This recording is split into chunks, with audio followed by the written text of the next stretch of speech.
Imagine कीजिए पूर्वी Europe के यूक्रेन देश में बसा एक ऐसा द्वीप जिसे कभी इंसानी लालच ने पूरी तरह तबाह कर दिया था। न नदियां बची थी, न मछलियां, और वहां के जिद्दी जंगली घोड़े भूख से तड़प कर मरने की कगार पर आ गए थे। पूरी जगह एक शांत कब्रिस्तान में बदल चुकी थी।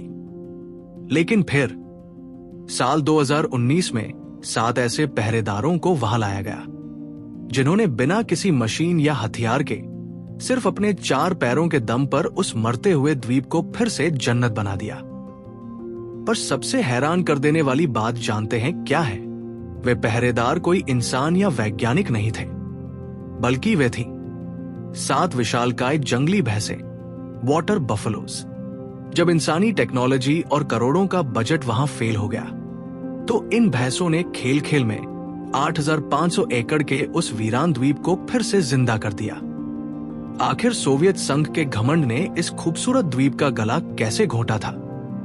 और कीचड़ में लेटने वाली इन साधारण सी भैंसों ने ऐसा कौन सा चमत्कार किया कि वैज्ञानिक भी दंग रह गए?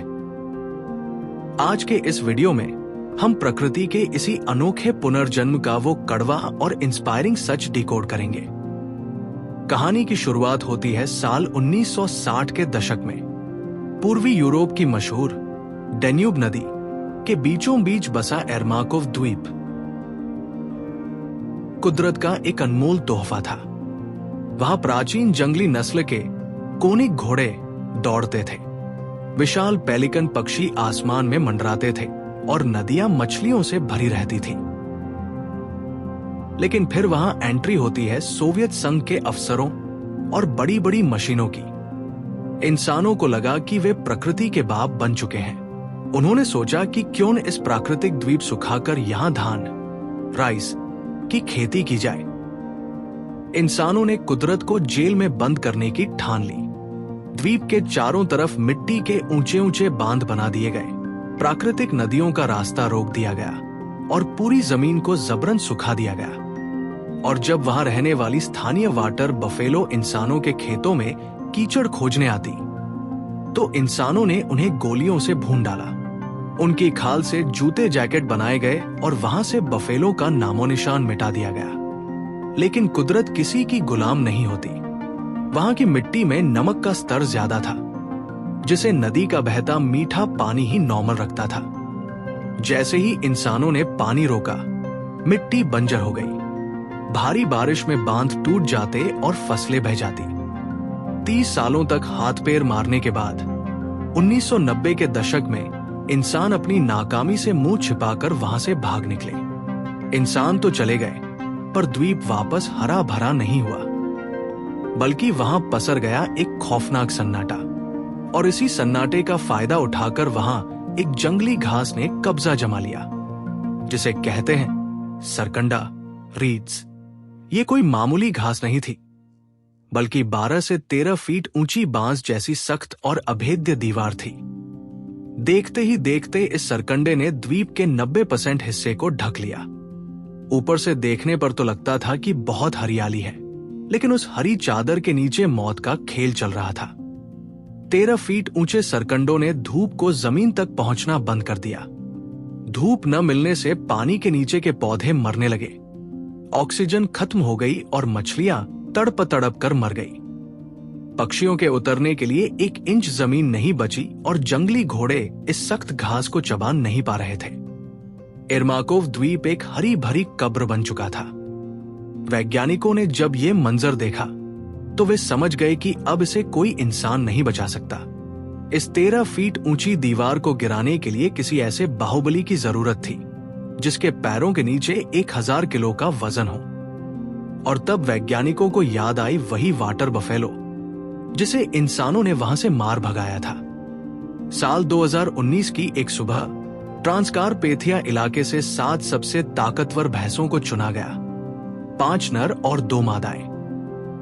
भारी भरकम ट्रकों में लादकर 1000 किलोमीटर का सफर तय कराया गया और फिर एक बड़े लोहे के जहाज के जरिए उन्हें एर्माकोव द्वीप के तट पर उतारा गया।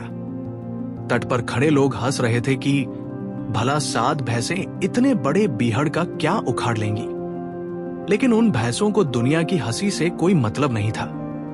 जैसे ही जहाज का दरवाजा खुला, वे सीधे गहरे कीचड़ और 13 फीट ऊंचे सरकंडों के साम्राज्य में घुस गई।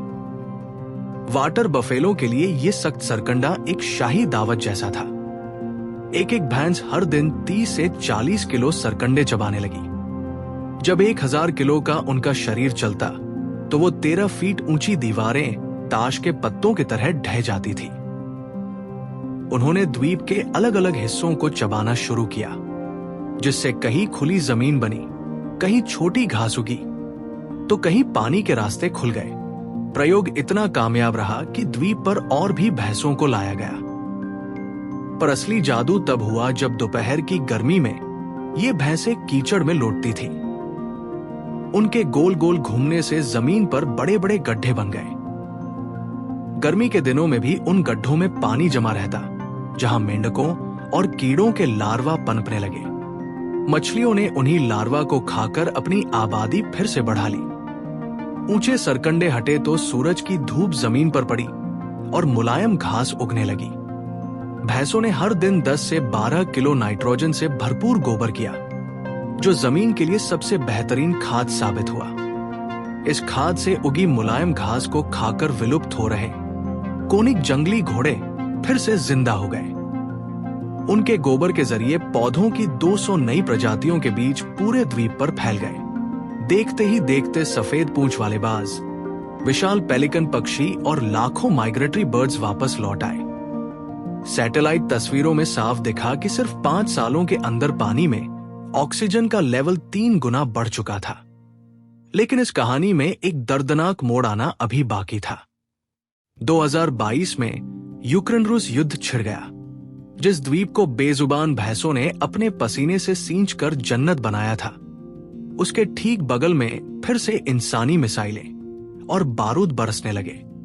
ये कहानी हमें सोचने पर मजबूर करती है। कुदरत का हर एक छोटा जीव, चाहे वो उड़ती हुई चिड़िया हो या कीचड़ में लेटने वाली भैंस, इस धरती को रहने लायक बनाता है। लेकिन खुद को सबसे समझदार कहने वाला इंसान ही इस धरती के लिए कैंसर बना हुआ है। जो काम इंसान अरबों रुपए खर्च करके नहीं कर पाए, वो इन बेजुबान जानवरों ने कर दिखाया। अगर हम अब भी नहीं संभले और कुदरत के इस ताने बाने को उजाड़ते रहे, तो एक दिन इंसानी सभ्यता खुद अपनी ही बनाई आग में जलकर राख हो जाएगी। आपको इन जाबांज भैंसों की ये कहानी कैसी लगी? कमेंट करके जरूर बताएं। वीडियो को लाइक, शेयर और चैनल को सब्सक्राइब करना न भूलें। मिलते हैं अगले वीडियो में। जय हिंद।